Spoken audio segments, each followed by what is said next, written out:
Well, hello there! I hope you're having an amazing day and that you're ready to talk about comments in our code. So, what are comments actually? And if you're coming from the background of basically any programming language out there, you should be very familiar with the concept of comments because it's used across all programming languages basically. But on the other hand, if you did not have any prior experience, I will explain you what comments are in common terms, so to say. This is my personal understanding of comments. So, comments are a simple text reminders that, when used properly, can make our lives so much easier because we can remember and remind ourselves and people looking at our code what was the intention of that code and what it's supposed to be doing and how it does it and explain stuff to us basically. And a very significant fact about comments is the fact that compiler just ignores them. It doesn't include them in our executables, which means that comments do not increase the size of our executables, nor it doesn't increase the time that is required for any action to take place. Which means that comments are not increasing the workload for our CPU while it executes our code. So, does that mean that comments are basically this universally accepted stuff that is supposed to be used always, all the time, and explain all the pieces of our code?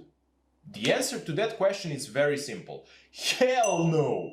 Because if you include too many comments, your code is not going to be code anymore. It's going to be comments with occasional pieces of code. And that is a very bad practice. There are tons of books which are stating that commenting our code is a code smell. A code smell is a bad practice basically. It means that it's something you're not supposed to be doing.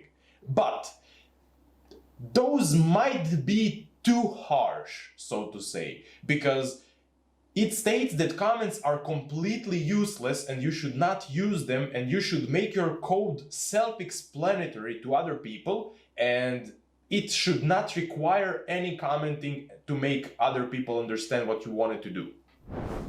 Okay, but what are we doing here if comments are a bad practice?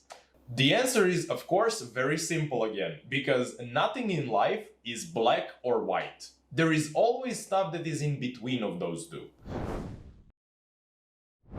Okay, the first scenario where you would like to use comments is basically for writing pseudocode. And pseudocode is basically a code explanation which is universal for all programming languages. So it's basically, if you're describing some algorithm, you want to explain it using pseudocode because it's universally understandable. It's not attached to any programming languages.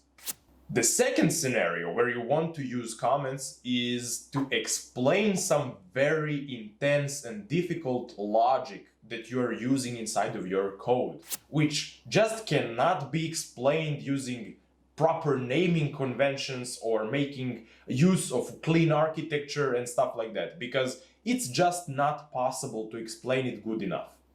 Another scenario where you want to use comments is to explain your intent. For example, if you're writing a function that is sorting an array, you want to explain why did you decide to use a certain algorithm. For example, why do you think it's better to use bubble sort instead of quicksort?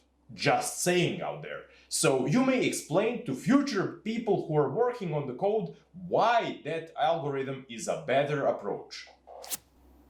Also, a very significant scenario where you want to use comments is to leave to-dos. So this is basically a reminder for yourself or somebody else that there is some piece of code that is still not implemented. To-dos are being used to indicate that a certain part of our code is not complete. There is still something that needs to be done there. And when you add to-do comment there, it indicates to you or to whomever is working on that same project as you are that this part is not finished. We are still not done. There is still a bunch of situations when you want to use comments. Another example is to use comments as metadata. If you remember, metadata is data about data, or in this case, it's data about our code. So, you can use comments to leave like metadata, like who's the author of the code, or what was the date when it was written, or whatever piece of information that you find meaningful or beneficial for the code that you're writing.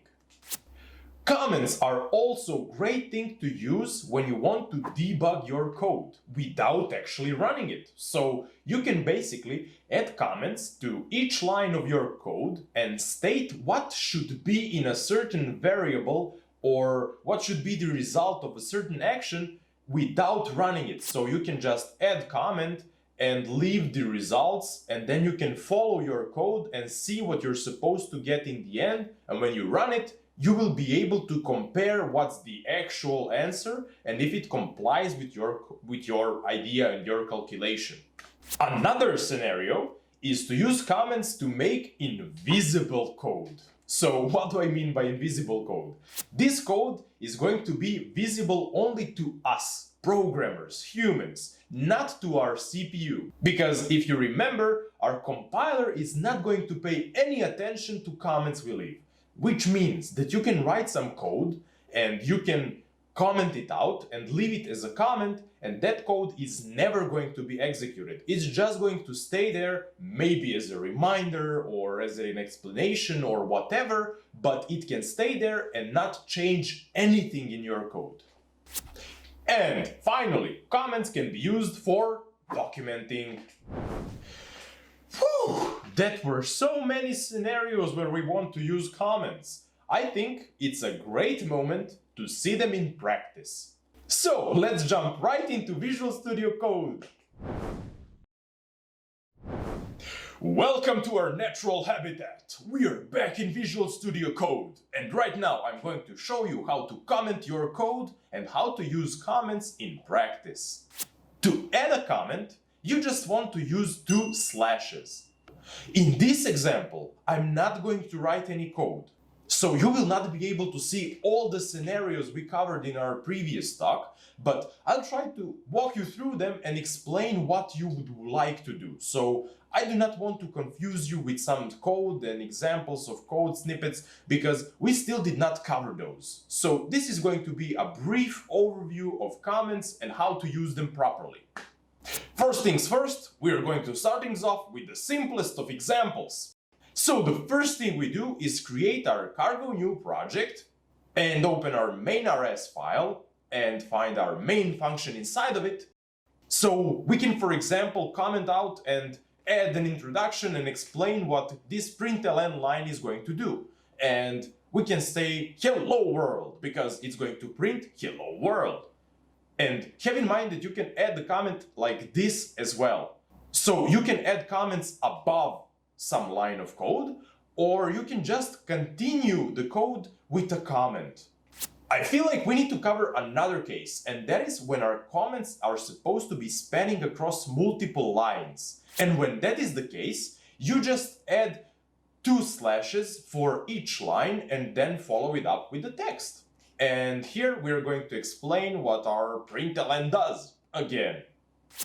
As you can see, it's very simple. Okay, so now that we covered the basics, we can basically discuss all the scenarios when we discussed you should use comments. So if you remember, the first one was to explain and go through some pseudocode. So basically, pseudocode is the way for you to describe some algorithm in a humanly readable way, which is not designated towards a single programming language. So to explain this, I'm going to create a fictional function which is supposed to use bubble sort algorithm for sorting an array. We have this function and let's explain what we're supposed to be doing. So the first thing, we're going to go through all the elements of this array we have. And for each element, we're going to compare it with the one next to it. And if the element we are looking at is greater than the one next to it, we're going to swap them. And if we swapped the element, then we're going to repeat the process again and again and again, and all the way until we are not greater than the element we are comparing with. And then, when that is done, we are going to repeat the same process for each element of our array. And when we write that down, this is basically a pseudo explanation for our code. So now, because I'm not going to write code, as I said, I cannot show you all the possibilities we have with comments and practical scenarios, but it's not that important. The main point here is to explain to you and show you how to write comments and why use them. And let's cover another scenario just in case, to make things solid. So, as I said, we can use comments to introduce metadata for our functions. And I'm going to do that here, and I'm going to explain what this function does. As you can see, we already have done that. And right now, I can add metadata about the person who wrote this function, which is me. And I can add the date when the function was written, which is 17th of November of 2022, which is the date I'm filming this video right now. And basically that's it. We covered comments and we covered multiple scenarios in which you want to use commenting in our code. And that, my friend, was everything about comments. I mean, the basic stuff. When to use them, how to use them, and when you should definitely not use them. In the next video, we are going to talk about documenting our code, which is a very meaningful continuation of the current video. So stay tuned for that. So there is only one thing left. Have an amazing day and goodbye.